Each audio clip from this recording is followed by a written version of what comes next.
bénissons le Seigneur pour ce jour nouveau qu'il nous donne. Nous le bénissons pour cette grâce qu'il nous fait de nous tenir devant vous ce matin. Nous remercions aussi notre berger, notre pasteur, pour l'opportunité qu'il nous donne d'être devant vous ce matin. Amen. Amen. Amen, amen les mamans. Amen. Joyeuse journée internationale de la femme. Amen. Que le Seigneur vous bénisse, maman. Ce matin, bien-aimés dans le Seigneur, nous allons, par la grâce de Dieu, aborder le thème suivant. Notre thème, comme c'est affiché à l'écran, est intitulé « J'ai mis devant toi une porte ouverte ». 2. Amen. Amen. Nous terminons par la grâce de Dieu. Nous achevons ce thème que nous avons commencé le 23 février dernier. Et aujourd'hui, nous allons le finaliser. Amen. Amen. Nous avons nos Bibles dans Apocalypse. Apocalypse chapitre 3. Apocalypse chapitre 3.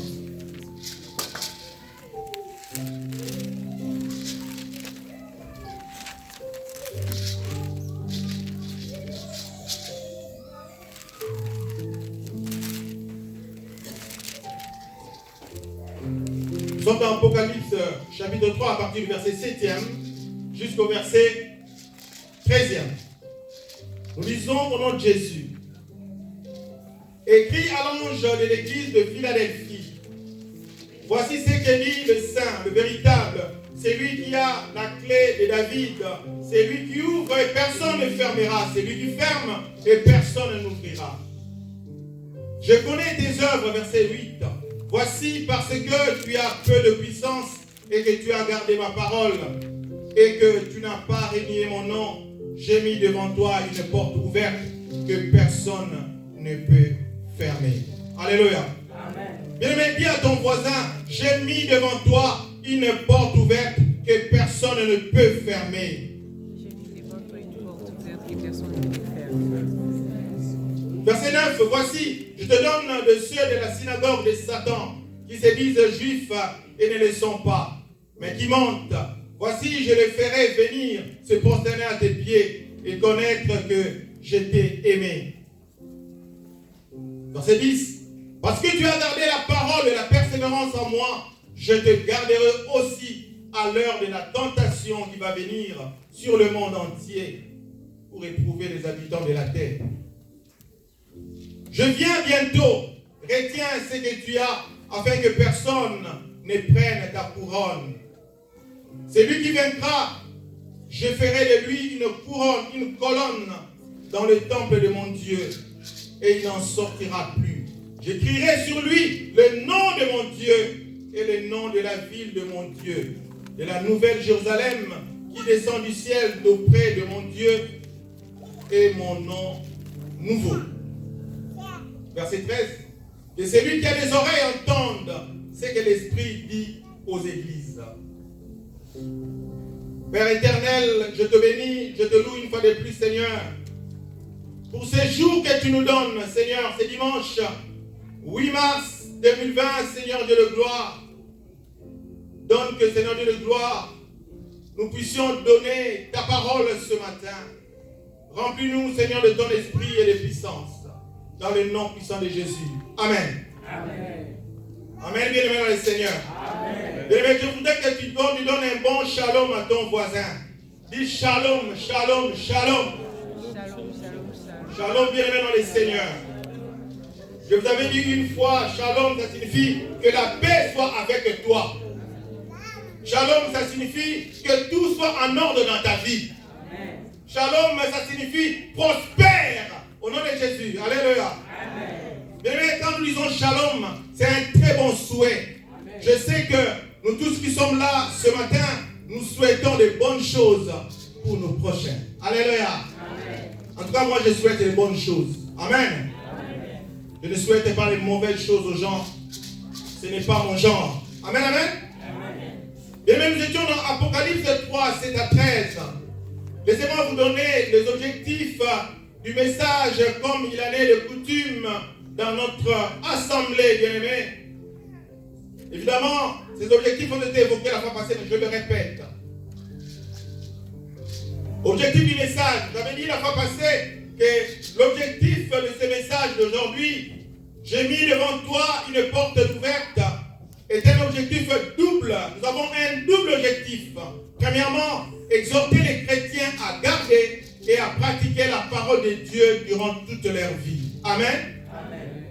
Exhorter les chrétiens à garder et à pratiquer la parole de Dieu durant toute leur vie. Durant ta vie, tu dois toujours pratiquer la parole de Dieu. Bien-aimé, laissez-moi te dire que lorsque nous venons chaque dimanche ici, nous ne venons pas jouer. Amen, amen. Amen.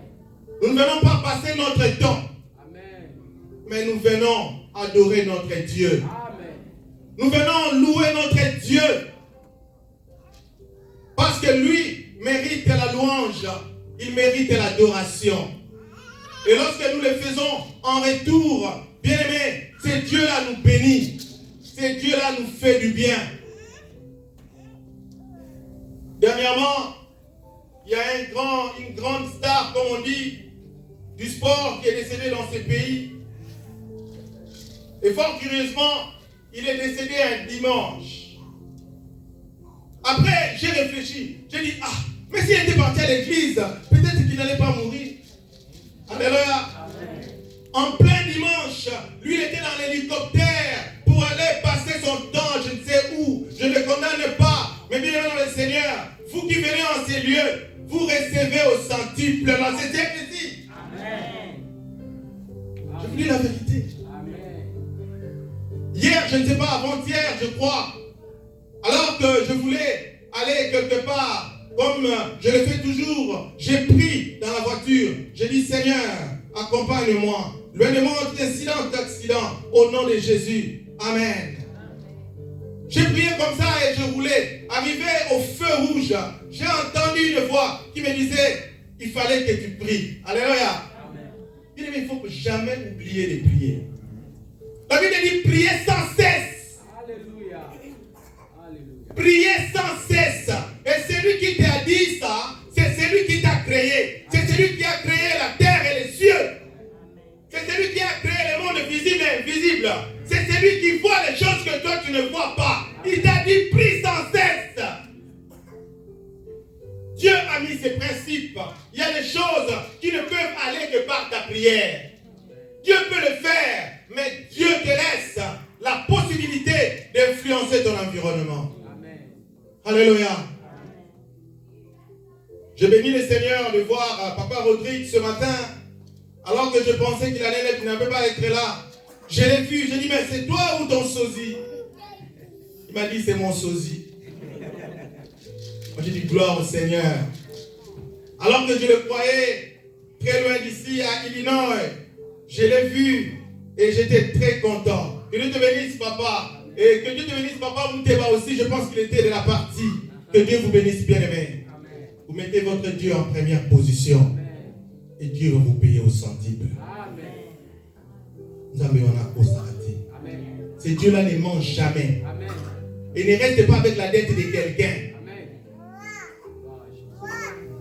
Ça, c'était le premier objectif. Exhorter les chrétiens à garder et à pratiquer la parole de Dieu durant toute ta vie. Bien-aimé, tu as le devoir de garder la parole de Dieu par devers toi. Tu as le devoir de l'appliquer. Tu as le devoir de faire montre d'un enfant de Dieu. Quand on vient dans ton entourage, il faut qu'on nous donne un bon témoignage de toi.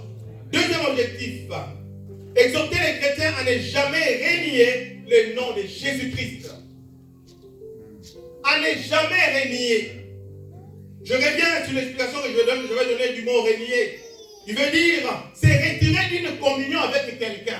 C'est-à-dire, tu as reçu Jésus-Christ dans ta vie comme Sauveur et Seigneur. Bien-aimé, vous êtes en communion avec lui. Mais lorsque tu le renies, ça veut dire tu te retires de cette communion-là. Amen, amen. Tu casses le contrat. Tu résilies ce contrat-là. Chose que je ne te demande pas de faire jusqu'à la fin de ta vie. Bien aimé, quels que soient les vents qui vont souffler dans ta vie, reste en Jésus. Celui qui est en Jésus est toujours gagnant. Celui qui est en Jésus est toujours vainqueur. Souvent je dis aux gens, même s'il y a divorce, reste en Jésus. Même s'il y a décès d'un partenaire, reste en Jésus. Avec Jésus, tu ne seras jamais seul. Et s'il y a divorce, celui qui est en Jésus gagne. Parce que celui qui est en Jésus ne divorce pas.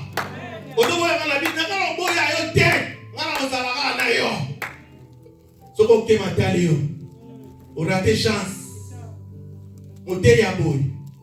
Alléluia. Bien-aimé dans le Seigneur, reste en Jésus. Je t'en supplie. Renier, c'est aussi désavouer, s'en détacher. Il y a des gens, vous concluez un contrat maintenant. Après, il renie, il dit, mais non, c'est pas moi. Bien-aimé, ne le faisons pas avec le Seigneur. Renier veut dire aussi refuser de reconnaître quelqu'un pour ce qu'il est. Jésus-Christ est Dieu. Il est le Fils de Dieu, mais il est aussi Dieu. Bien-aimé, si tu refuses de reconnaître que Jésus-Christ est ton sauveur et qu'il est ton Seigneur, tu l'as renié. Et tu seras appelé méchant. Parce qu'avant que tu ne sois dans le ventre de ta mère, c'est Jésus était mort pour toi. Il est mort pour ton grand-père. Il est mort pour tes arrière-arrière-grands-pères. Mais toi, si tu ne veux pas l'accepter comme sauveur et Seigneur, tu seras appelé méchant. Moi, je dis aux gens, je n'ai pas où aller si ce n'est servir Jésus. Alléluia. Parce que ça ne dépend pas de moi. C'est plus fort que moi. C'est comme une chanteuse congolaise avait dit, Bakangae singana Congo, singana kingo, Bakangae singana kingo. On a noué une corde au cou. Il ne peut plus s'en détacher. Il restera toujours à Jésus. Si ton corps refuse, ton âme et ton esprit vont te conduire à l'église. Alléluia. Amen. On a vu dans nos pays quelqu'un qui dort la nuit, mais là, son esprit et son âme le fait sortir. Il part dehors, mais il ne sait pas ce qu'il fait. Il en sera de même pour toi, mais positivement. Même si ton corps veut t'amener vers le péché, ton âme va refuser, ton esprit va refuser. Amen. Ils vont dire non. Moi, je n'appartiens pas à ces choses. Amen. Que Dieu te bénisse, bien-aimé. Toi qui es béni ce matin. Amen. Nous poursuivons, bien-aimé, dans les seigneurs. Aujourd'hui, nous sommes en train de continuer le troisième point. Jésus-Christ est la porte ouverte. Nous avons dit que lorsqu'on dit j'ai mis devant vous une porte ouverte, le Seigneur m'a révélé que la grande porte qu'il a mis devant nous, c'est Jésus-Christ de Nazareth. C'est cette porte par où il faut passer. Et nous allons voir les implications et les incidences liées à cette porte ouverte qu'est Jésus-Christ de Nazareth. Nous avons dit la fois passée que Jésus-Christ est le Saint et il est le véritable. Lorsqu'on dit que Jésus-Christ est le Saint et le véritable, ça signifie tout simplement que Jésus-Christ est le véritable Dieu. Nous, dans cette église, nous croyons en la Trinité, Dieu le Père, le Fils et le Saint-Esprit. Il est lui-même le Père, il est lui-même le Fils et lui-même le Saint-Esprit. Amen, amen. Ils sont indissociables.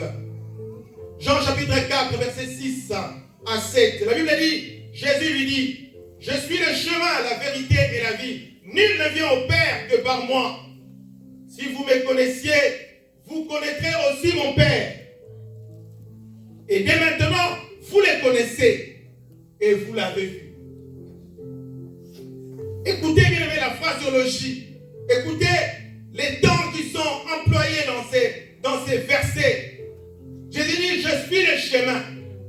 Il parle au présent. Je suis le chemin, la vérité et la vie. Nul ne vient au Père que par moi. Amen, amen. Jésus-Christ en tant que porte ouverte ne vient que confirmer cette réalité connue de tous, de Jean 14, 6, disant je suis le chemin. Une porte, comme nous l'avons mentionné dans la définition du concept précédemment, la fois passée, dans la première partie, peut être tout passage d'un lieu ou d'une situation à un autre. Amen, amen. Ce n'est pas pour rien que nous donnons la définition des concepts. Nous avons dit une porte, ça peut être aussi un passage. Une porte, ça peut être aussi un chemin. Alléluia. Un chemin peut être une porte qui amène les gens aux États-Unis, qui amène les gens, c'est pas moi au Congo, qui amène les gens au Cameroun, en Côte d'Ivoire, en Afrique du Sud et que sais-je. Donc, lorsque Jésus-Christ a dit je suis le chemin, il est en conformité avec la parole qui dit il est aussi la porte. Alléluia. Amen. Ce n'est pas contradictoire. La Bible ne se contredit pas. Amen. Le Seigneur dit nul ne vient au Père que par moi. Oh, j'ai aimé ça. J'ai aimé ça. Quand j'ai médité cette phrase, j'ai dit Alléluia, Hosanna, gloire à Jésus. Bien, mais écoutez ce que je vais vous dire. Je trouve cette déclaration très importante du fait que le verbe utilisé est le verbe venir. Nul ne vient au Père que par moi. Jésus se trouve sur la terre. Il parle à ses disciples. Mais il emploie le verbe venir. Alléluia. Il dit, nul ne vient au Père que par moi. Alors que le Père se trouve au ciel. Et lui, il était 100% homme. Il était sur la terre. Mais Jésus dit, nul ne vient au Père que par moi. Ça signifie quoi? Ça signifie que Jésus, étant sur la terre, il était aussi au ciel. Tu ne m'as pas compris. Jésus étant sur la terre, il était aussi sur son trône. Amen. Alors ça casse les débats de ceux qui disent comment Jésus peut être Dieu et être sur la terre. Il a laissé son trône vide. Mais attendez, il est Dieu. Amen. Amen. Est-ce que vous comprenez? Quand on dit Dieu, il est Dieu. Vous avez peur des magiciens, vous avez peur des sorciers, mais vous n'avez pas peur d'un Dieu. Un Dieu, c'est celui qui peut tout. C'est celui qui fait tout. C'est celui qui est partout. Amen. Mais c'est parce qu'il est Dieu qu'il est au ciel, il est ici aussi. Amen. Ça ne vous étonne pas que Jésus soit à Maranatha, qu'il soit au Congo, qu'il soit en Afrique, qu'il soit en Chine, qu'il soit partout ailleurs, qu'il soit sur la planète Mars, qu'il soit sur Jupiter. Là, vous comprenez. Quant à son trône et à la terre, ça vous dépasse.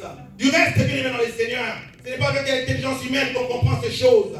C'est par la foi. C'est par la foi. Amen. Nul ne vient au Père que par moi. En parlant de venir, Jésus s'est situé en même temps sur la terre auprès du Dieu le Père. Autrement, il parlerait d'aller au lieu de venir. Il allait dire, nul ne va au Père que par moi. Amen, amen. Amen. Oh, Jésus était docteur en lettres. Il dit, nul ne vient au Père. Mais lui se trouve sur la terre que par moi. Donc pour aller auprès du Père, il faut passer par lui en tant que chemin. Il faut passer par lui en tant que porte ouverte. Gloire au Seigneur, acclame pour toi-même, bien-aimé.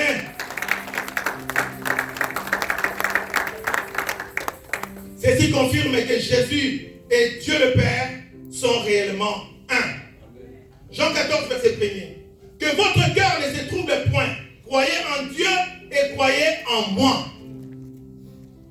Bien aimé, ce sont des versets basiques que vous devez prêcher à vos voisins, que vous devez prêcher à vos amis, que vous devez partager à vos membres de famille.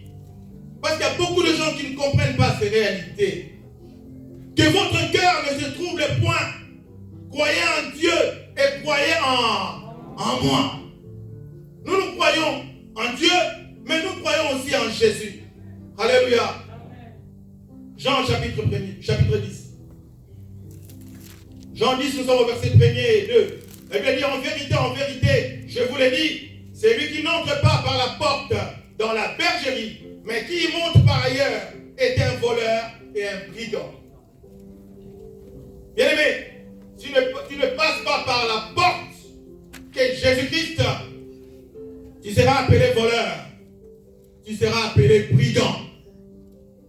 C'est pourquoi, bien-aimés, pour votre information, tous ces pasteurs qui volent l'argent des croyants, qui font n'importe quoi, qui vont avec les sœurs de l'église, bien-aimés, ce sont des voleurs et des brigands.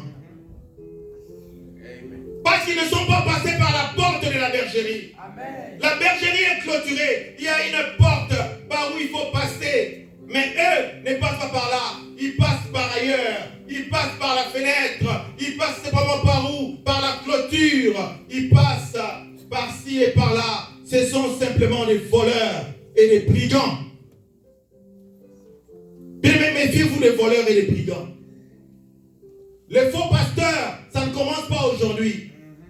Les faux prophètes, ça ne commence pas aujourd'hui. Les faux évangélistes, ça ne commence pas aujourd'hui. Les faux apôtres, ça ne commence pas aujourd'hui. Les faux docteurs, ça ne commence pas aujourd'hui.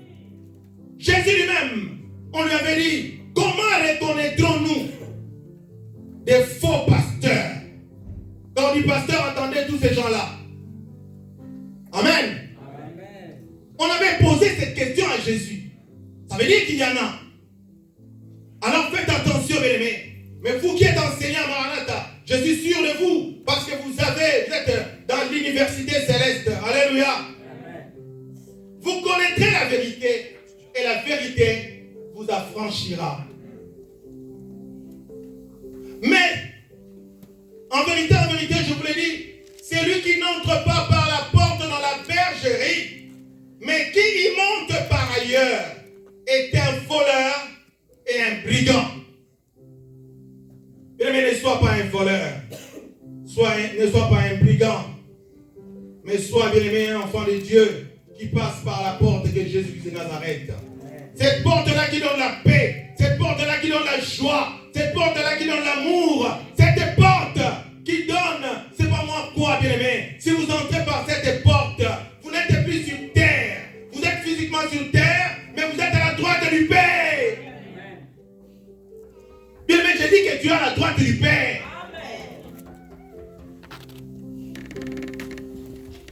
Vous avez un lobo comme Obali à Jésus Nzam. Tu es à la droite du Père. Quelle grâce. Tu es sur la terre. Mais tu es citoyen au ciel. Sans interview. Alléluia. Sans money order. Citoyen. Il y a propre. Amen, amen. Bien, mais je déclare, en tant que citoyen céleste, personne ne peut te toucher. Lorsque tu marches, il y a des gardes du corps plus que des marines qui te gardent. Tu as plus que des marines autour de toi. Que Dieu t'ouvre les yeux. Bien aimé, il faut être sûr de ces choses. Quand tu roules, l'accident ne t'atteindra pas. Parce que tu es un citoyen céleste, mon Martin. Lorsque tu marches, notre maître marchait avec assurance. Toi aussi, tu marcheras avec assurance. Les gens penseront que tu marches sur le sol physique. Mais ceux qui ont les yeux de sorciers vont voir que tu marches en l'air. Tu es en l'air. Mais moi, je marche en l'air. Je marche en l'air. Un jour au Congo, un membre de famille, alors qu'on était avec lui, il me disait, mais toi, je ne te vois pas. Tu es où? Mais moi, je suis là. Nous sommes en la terre. Bien aimé, j'ai compris que dans ce monde-là, on ne me voyait pas. Bien aimé, je voudrais t'annoncer que tu es le vent.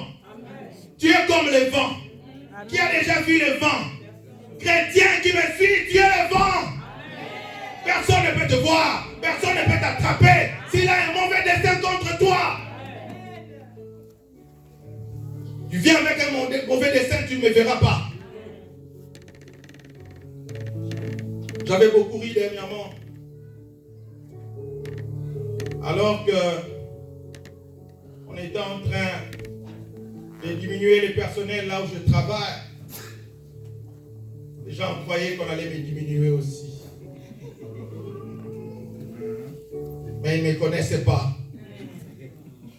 Ils ne me connaissent pas. On a donné les lettres aux gens, on a donné les lettres. Les gens entendaient qu'on donne à moi aussi. Et moi, je suis un citizen. Alléluia! Personne ne peut me déloger si ce n'est pas moi-même. Tout appartient à Dieu. Même la société là où tu travailles, il faut déclarer ça appartient à Dieu. Amen. Vous savez, j'aime les enfants. Les enfants, quand son père achète une voiture, il dit c'est notre voiture. Oh, les enfants sont bénis. Quand les papas achètent la télé, c'est notre télé. Bien, mais je voulais te dire, la société là où tu travailles, c'est votre société. C'est la société de ton père. Mon peuple est périphérique. Quand l'enfant, le papa achète une maison, c'est notre maison. N'entrez pas dans notre maison. Alléluia. Bien, mais ces choses que vous voyez, visibles et invisibles, appartiennent à ton Père. La Bible dit la terre et tout ce qu'elle renferme sont à Dieu. Quand tu cherches du travail, il faut dire Seigneur, affecte-moi là où tu veux, parce que toutes ces sociétés t'appartiennent. Affecte-moi là où je serai mieux. Amen, amen. Peuple de Dieu, laissez-moi vous dire que non seulement Jésus est la porte, mais il est la vraie porte par laquelle tout individu devrait passer pour aller auprès du Père et aussi pour prétendre servir l'Éternel Dieu. Tout serviteur qui n'annonce pas l'évangile de Christ est un voleur, un brigand. Bien aimé, c'est pourquoi j'ai dit, lorsque nous parlons de la parole de Dieu telle que maintenant, il faut vérifier dans les Écritures. Bien aimé, nous, les Africains, souvent, même le monde entier, les gens sont toujours en train d'acheter online. Ils achètent online, mais ils n'achètent jamais la Bible online. Ce sont ma Bible online. Tu as déjà acheté la Bible online. Mais regarde, chaque semaine, chaque mois, on vient de déposer un colis. Amazon vient, il dépose. eBay, c'est quoi eBay? Il dépose. Une autre société, Walmart, dépose à ta porte des colis. Mais tu n'as jamais acheté la Bible. Oh, je cherche quelqu'un qui peut acheter les Bibles pour ceux qui en manquent. Je cherche quelqu'un qui peut acheter les Bibles. Je ne parle pas de la Bible. Je parle des Bibles pour ceux qui en manquent. La Bible, c'est la chose la plus précieuse au monde. Moi, quand je voyage, c'est la première chose que je prends. Alléluia. Même si les kilos dépassent, je ne vais pas laisser mes Bibles. Je m'en fous des habits, ça peut rester. Mais mes Bibles, je les ai par devers moi. Amen, amen. En vérité, Jean 10, verset 1er. Je vous le dis, celui qui n'entre pas par la porte dans la bergerie, mais qui monte par ailleurs est un voleur, je l'avais dit. Cela étant, nous comprenons l'attitude de certains faux serviteurs de Dieu qui introduisent des pratiques pernicieuses dans l'église de Christ. Les enfants de Dieu, quand vous n'avez pas, souvent, vous ne lisez pas la parole de Dieu, il y a des gens qui viennent, oh je vais faire ceci, je vais te laver, je vais te torchonner, je vais faire ceci ou cela. Des pratiques pernicieuses. On veut prier pour toi. Enlève les habits un peu, enlève, parce que Dieu n'aime pas les habits. Dieu n'aime pas les habits. Pratiques pernicieuses sont des voleurs et des brigands. Car pour être berger des brebis ou responsable spirituel dans une église, il faut être soi-même entré par Jésus-Christ, qui est la porte des brebis. Verset 7 du chapitre 10 de Jean. La Bible dit dans Jean chapitre 10 verset 7, Jésus leur dit encore, en vérité, je vous l'ai dit, je suis la porte des brebis.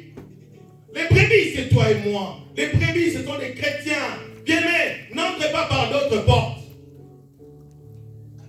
Toi qui es ici, je t'en supplie, il ne faut jamais aller voir des marabouts. Quelle que soit la souffrance, il ne faut jamais voir des marabouts. Il ne faut jamais voir des féticheurs. Il ne faut jamais aller voir les gens qui pratiquent la divination.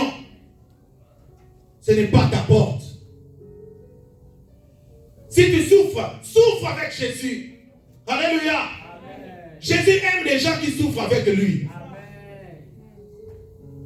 Tu dis, Seigneur, même dans la souffrance, je resterai chrétien. Même dans la souffrance, je chanterai pour toi. Même dans la souffrance, j'agirai à l'église. Même dans la souffrance, Dieu aime ça. Ce matin, le Seigneur cherche quelqu'un qui est fidèle à lui, qui est fidèle à sa parole. Parce que souvent, nous venons à l'église, chrétien, c'est bien beau. Mais après, qu'est-ce que nous faisons? Autre chose. C'est pourquoi aujourd'hui, avec les réseaux sociaux, on commence à balancer les gens. Alléluia. Moins d'erreurs, on te balance. Écoutez les verbes, balancer dans les réseaux sociaux. On ne te stabilise pas, on te balance. Vous savez, balancer, ça veut dire que tu vas tourner. Hein, on te balance. Balançoire. Alors faites attention. C'est Jésus qui est la porte des brebis, pas quelqu'un d'autre. Alors contrôlez, même quand nous partageons la parole de Dieu comme ça, bien aimé, il faut regarder si le verset que j'ai lu est bon. Ce n'est pas pour rien que nous affichons les versets à l'écran. C'est pour votre instruction. Alléluia. Bien aimé, je passe au point 4. Porte ouverte vers le pâturage. La porte ouverte vers le pâturage. Jean chapitre 10, verset 9. Je suis la porte. Si quelqu'un entre par moi, il sera sauvé. Il entrera et il sortira. Et il trouvera des pâturages. Il trouvera des pâturages. J'ai dit que toi et moi, nous sommes des brebis. Et nous devons passer par la porte que Jésus. Et Jésus est la porte des brebis. Il n'est pas la porte des lions. Donc à l'église ici, on n'a pas besoin de lions. On a besoin de brebis. Alléluia. Au propre comme au figuré.